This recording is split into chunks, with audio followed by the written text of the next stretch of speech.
This is part two of how to plan training around energy system development. So the goals in creating a practice session or a season plan or a long-term plan is to make our bodies more efficient at creating ATP both aerobically and anaerobically. And with distance running, we tend to put more focus on the aerobic aspect because that's the system that's most taxed while we're racing those distances. So for developing our aerobic system, our cornerstone should be easy running. Easy running helps our aerobic system get more efficient at producing ATP at steady rates. So it takes at least 20 to 30 minutes a day to start getting this effect working, and it can take months and years to develop. I'm nearly 38 years old, and I am still able to improve and develop my aerobic system, even though I've been working on making it better for 25 years at least. Now, runs in the 60 to 90-minute range are especially effective at improving the aerobic system, and we also get some developments in the capillary system, but we are also causing some detriment when we get to this distance. It can take longer to recover because we're draining our glucose reserves, and we are also increasing our risk for injury. So during these runs, the goal is to get as close to maxing out our aerobic system as possible without slipping into using our anaerobic energy production. So it's really easy though to tell if you're still aerobic as opposed to anaerobic. If you have enough oxygen to spare to hold a conversation with someone, you are fully in the aerobic system. If you can't hold a conversation, then you're slipping into the anaerobic system. Now the challenge for competitive runners is to get really good at running as fast as you can while still holding a conversation. Now, along with that aspect of aerobic training, getting good at using the aerobic system and oxygen to create ATP, it's also really beneficial to kind of nudge that threshold at which we switch from aerobic to anaerobic to faster and faster speeds. And we do that through interval training. Now, interval training takes 1 to 3 minute bouts, so that could be anywhere from 300 meters to 1,000 meters at paces between mile race pace and 5-mile race pace. But the secret to these workouts is the aerobic benefit doesn't happen during the fast running. The aerobic benefit happens during the recovery periods. So what we're doing is with the fast running is we are getting our bodies to the point where we run out of oxygen and we start switching into the anaerobic system. Now if we do it right, the time period of that fast running and the speed of that fast running will equal out so that right when we hit that time limit is right when we would start switching to the anaerobic system. So we back off at that point and let our bodies recover the oxygen that we need to stay in the aerobic range. And then as soon as we have enough oxygen, we go and we hit the next repeat. Now,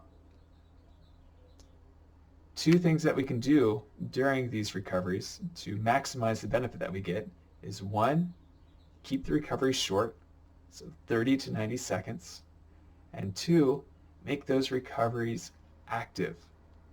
So run during the recoveries.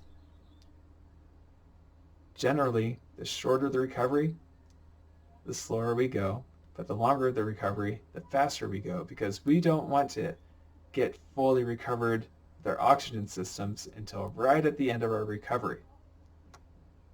And once we're recovered enough with oxygen, to go ahead and hammer the next repeat. So by doing this, we're actually making it so that our body gets better and better and better at using oxygen at faster speeds. Now, to develop our anaerobic system, we do kind of the same things that we do for our aerobic system.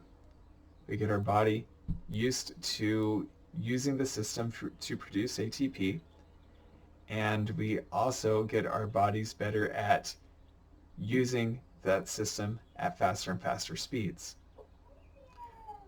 Now, to get our bodies used to using not oxygen for ATP production, the safest way to do it is through tempo runs and progressive runs. These are longer runs. A tempo run is 20 minutes. A progressive run can be 60 to 90 minutes.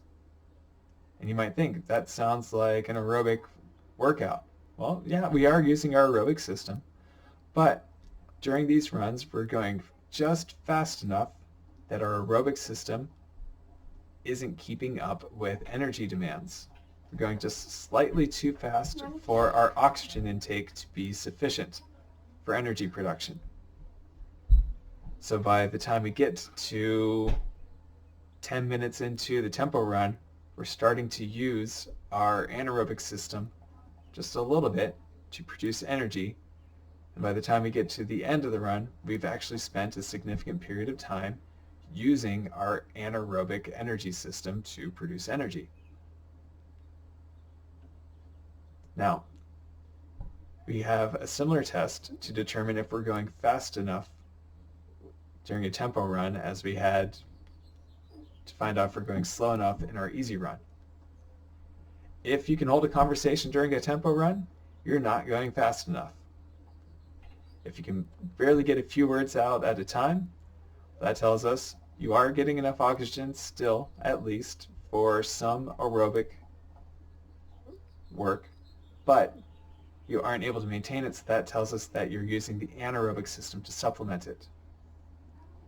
Now, a funny thing about tempo runs is for somebody who is well trained and able to run, to race a 5K in like 18, 19 minutes, a tempo run is going to be harder for them than an actual race, because in an actual race, they're only maxing out their aerobic system for 18, 19 minutes, and they're only using just a little bit more of their anaerobic system.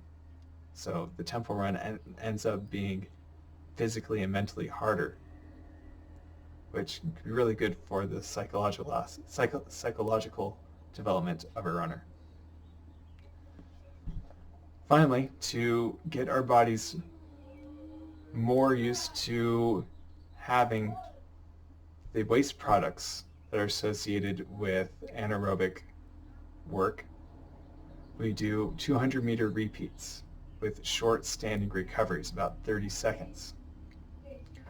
So we keep the repeats relatively short, 200 meters, and we keep the recoveries relatively short, because our goal with these isn't necessarily to run super fast.